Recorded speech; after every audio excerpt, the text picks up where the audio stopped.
Hello people, this is a question time review and it would have been from the 12th of October, which was last Thursday. So let's get on with the questions.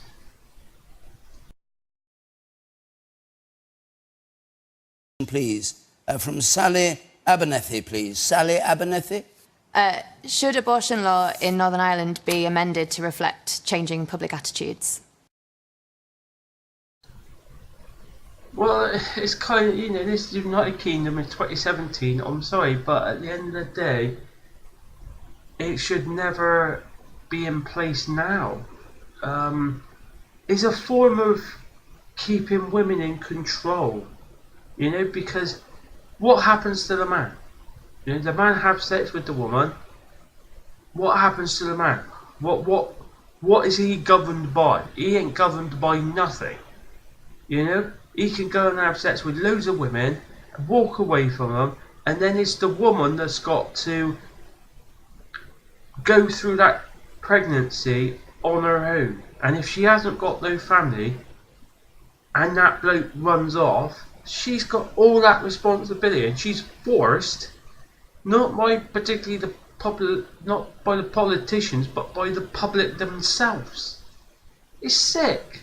It's sick, and it should be abolished across Northern Ireland, and it should come in line with the UK. It's about just human decency. Why would you want to bring it's like that old guy say, the only one and a politician on there. It's just wrong. It's just so wrong, and it's so frustrating on how the men act. And the really bad thing is some women sometimes are happy to see other women suffer, and it's just disgusting. It should be, as far as I'm concerned, life doesn't exist until it's outside. I don't, that life is relying on the female body to grow. It isn't. I just do not believe all this pro-life crap.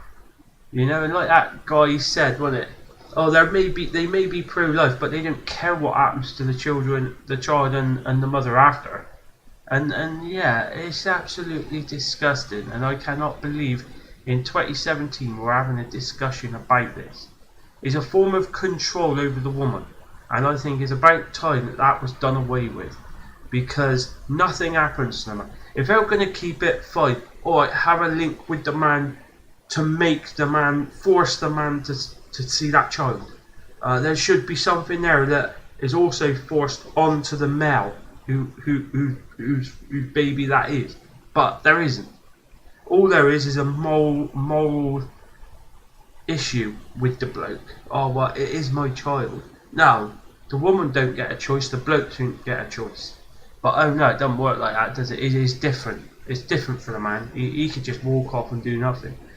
No, I would like to see all of Northern Ireland and all of the public take a vote, and I hope to God that they can see logic and just say, well, no, this is unfair on the woman. Totally and utterly unfair on the woman. And is a form of control set out by men to make women's lives hell, and it's just wrong. So I'll move on to question number 2 now. This question from Babette Gray, please. Babette Gray. Is Brexit a disaster in waiting for Northern Ireland? Is Brexit? I think most people would know where I'm coming from here. I think the problem with predicting a disaster is it's not going to be as good as what we've had in the EU. That's for sure. There's no question about that, in my mind anyway.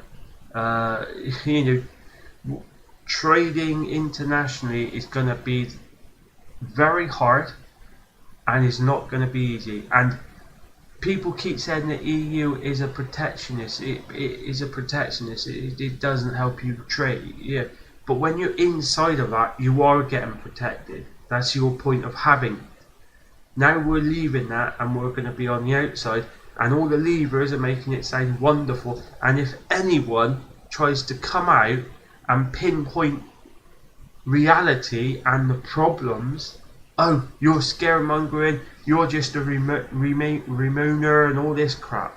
And it's like, well, no, I'm just pinpointing the real problems we're going to have. You know, and it's just like they're closing it down, or this scaremongering, or all the same rhetoric we heard of in the referendum itself. I think overall the United Kingdom, I think is going to have a bad effect on all of us. And I don't think we can actually pinpoint one area that's going to suffer more than the other. I think that would be wrong.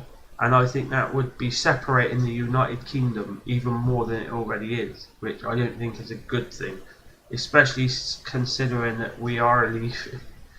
But I think it's not going to be good, and there's going to be a lot of uncertainty. I can't think that one, but hey, what the hell? It ain't going to be good, people. And what I fear the most is how it's going to impact on our financial economy and those cuts. 2008, we seen the biggest crash in human history, where a massive bank went under in the US. And all that debt really hasn't really been biting us. Well, it took 2008, it took to 2011 for the cuts to actually start working through, and that's how I fear it's going to work with Brexit. Until we've got all the negotiations out the way, I fear we're not going to see how much debt we're going to get from that until all that's done. And when all that's done, it's way too late then to try and go back. And the Leavers knows that. That's why they're pushing so hard to make sure that the UK stays on this referendum joke of a result, to keep pushing us out, even though they know it's going to be, they know how difficult it's going to be, but they don't care. They really don't. I don't know what else could be. Some of them's got a personal issue where they feel their family should be worth more, and the EU took all their wealth away, so they hate the EU. But yeah, no one knows how it's gonna happen. Yeah, that's one of the biggest problems with it, is no one knows the end game, and the Tory party was never prepared. Well, the Tory government was never prepared for an exit. They didn't do no homework, no nothing. There wasn't no reports done. There wasn't nothing done about it. It was Dave Cameron with his big-headed gambling attitude that thought, oh well, we can sway it, we can win it just, and it come back and bit him on the ass. And then that morning when the result come in, he done a runner, because he's just a little boy who's a coward, and he wasn't willing to stand up and keep the country relatively stable in those times. It fell on the Bank of England to come out and stabilise the markets, while the Tory was too busy infighting over their little argument over the EU. It's pathetic. That party should have been kicked out of power then by the Speaker of the House. And what a bloody pointless job that is now, isn't it? When he ain't even got the balls to do that. Right then, I'll move on to question number 3 now.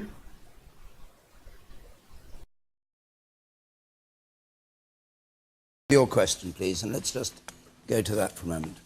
What would you say to Bombardier workers who've been abandoned by Westminster to secure a post-Brexit deal with the US? Yeah, I was interested by your question.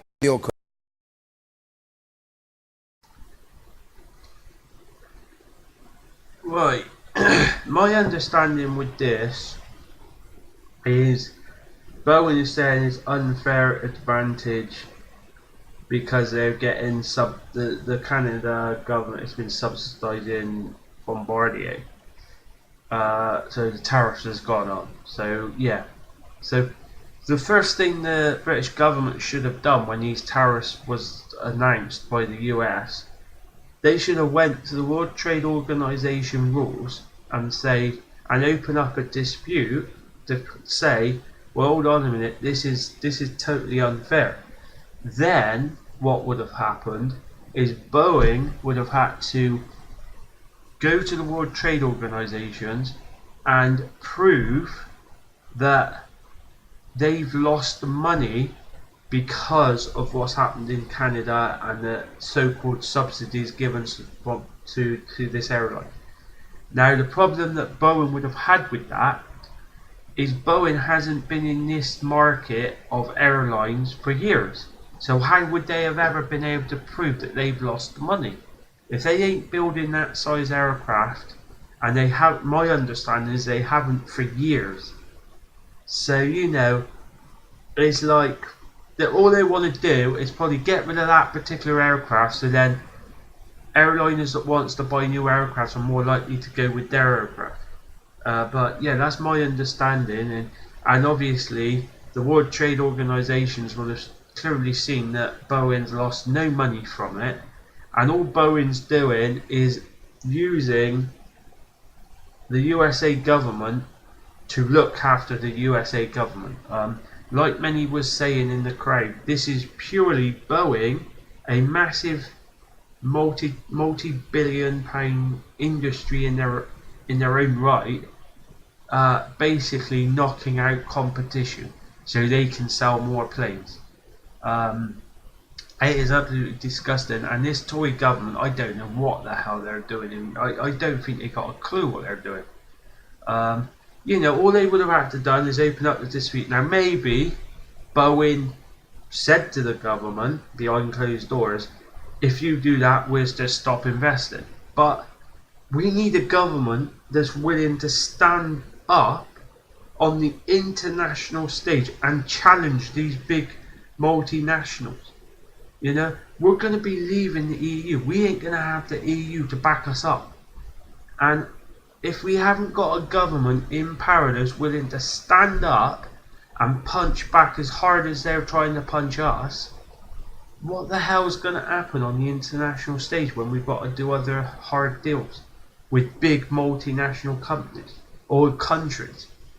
That's what should have happened. And obviously, if Boeing couldn't have proved that, I don't know what the World Trade Organization could have done then, but obviously if it was proven that it's an unfair tariff being pushed on a competitor, then maybe they may have been able to stop that or whatever. I don't think Trump would have listened to the World Trade Organization ruling at all, because Trump has made it clear from the very beginning, America first. And that's why I think there's even more now, isn't there? Because the original one was 300, then I think they've chucked another lot of tariffs on top of it again. So this is just a big US multinational airline industry, well, not industry, but airline company wanting to put other airlines out of business. And, they haven't, my understanding is they haven't been in that particular market for a very long time. Yeah, they haven't been pushing in that direction for a very long time. And now, for some reason, the decision was made at the top of Boeing to go after them, to try and put them out of business. And, it would be very bad for, obviously Northern Ireland that relies on one of them to, 2,000 odd people I think it employs, so it's a massive employer. And it's just disgusting, the lack of power and the lack of vision from this Tory government to try and protect the interests of the UK. They're more concerned about how it would look for them and what other issues could come up, Sometimes you've just got to stand up to these big multinationals and say, no, if you want to leave work, that's fine. Leave. If you want to get rid of people here and invest somewhere else, that's fine. But don't think you're going to push us around like that. This Tory government is completely useless in power, and it is making the UK very weak on the international stage at a time when we need to be strong coming out of the EU. It's a complete joke, and I hope that this will be sorted out and people can keep their jobs, but it's going to be difficult. Right then, I'll move on to the next question.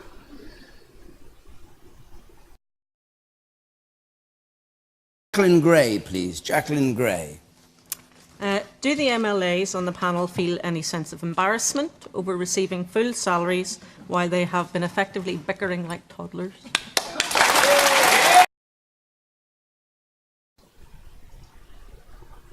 So then, this is my understanding. All the politicians in Northern Ireland, they haven't managed to agree to a coalition government where they could start actually doing proper work. But in the meantime, they're getting paid. Well, she said it's paid food salary. So, but it implies when they start talking about it on the panels that they're getting paid normal. And I just think, God, where else could you actually get paid for not working? You know, politicians are on they are on a completely different level, and of course all the politicians on that board is going to defend them getting paid. Of course they are. You know, at the end of the day, they should only be getting paid half, and I'm pretty sure they'll start coming round to agreeing then pretty quick. At the moment, you know, there's no responsibility on them at all, is there really? They're getting paid money, they're getting paid their wage, and they don't have to make no big decisions. Unbelievable. Like I said, that is more of a Northern Ireland internal issue, and until the public actually votes for one of them to actually win an outright majority, you're going to be in this sticky mess where they're getting paid and there is no one in charge, really. Complete chaos. Right, I will move on to the next, well, the last question now.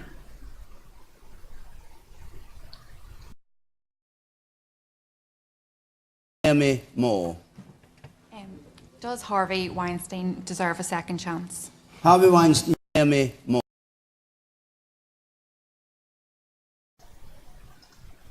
Harvey Weinstein.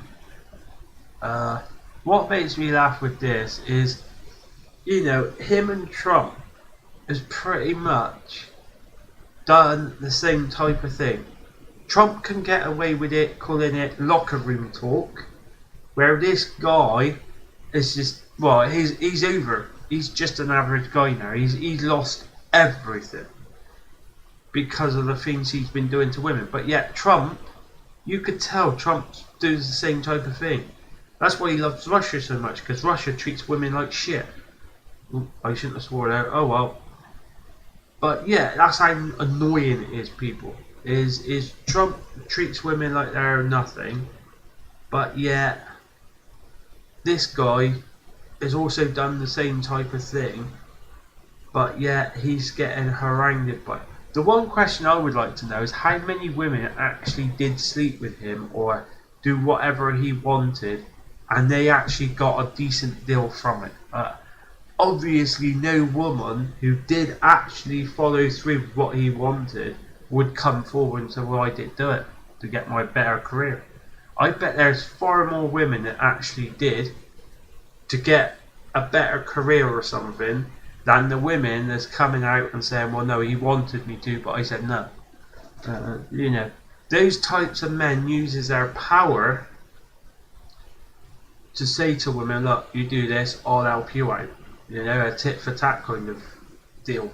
And I think there's a lot of, well, it's a bit unfair to say a lot of women, but if you've got, I suppose it applies to both male and female. If you've got the drive to really want to be something, and then this person that's very powerful in that industry is offering you that thing, but you've got to do this one thing. I think from a woman's point of view, I think a few women would be so desperate to get that ladder, to get onto that ladder of having such a famous person backing them. And I think there would be quite a few women that actually did go through with it. I don't personally. There's something wrong with it, because obviously he's using his power to gain a pleasure out of it, and he's putting these women who's desperate for wanting to be in films or movies or plays or whatever it is. He's using that power. That's what's wrong with it, and that's why he's getting hit so bad. I suppose with Trump has never done that type of. Trump has only ever used his money to pay women off for it. So, you know, Trump has used some women and said, well, you do this, or I'll give you a job, or I'll give you this, I'll give you this. So in a way, I suspect Trump ain't that far behind of how that dynamic of power works. And like Trump said before, I can grab them by whatever, and they do nothing about it. Yeah, it's just mad. The contrast between them are very close, but yet how people have acted has been like miles apart. Well, not even miles apart, billions of miles apart. But yet they're very similar, and I just couldn't believe it when I heard, oh, well, I'm not surprised he did this. I'm like, oh, you're such a hypocrite, Trump.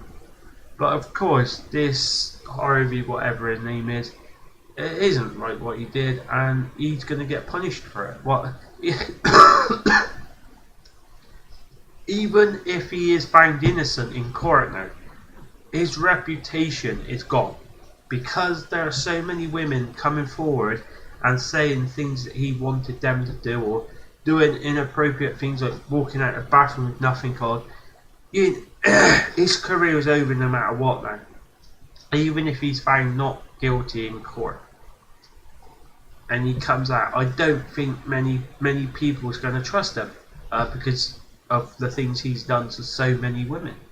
You know, he's come back and bit him on the ass now, and I can't see how he can come back from it. But yeah.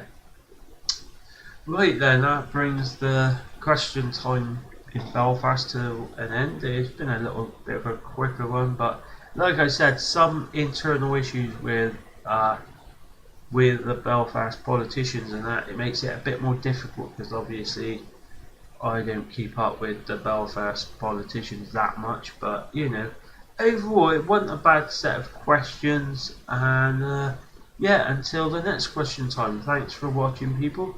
Ta-da.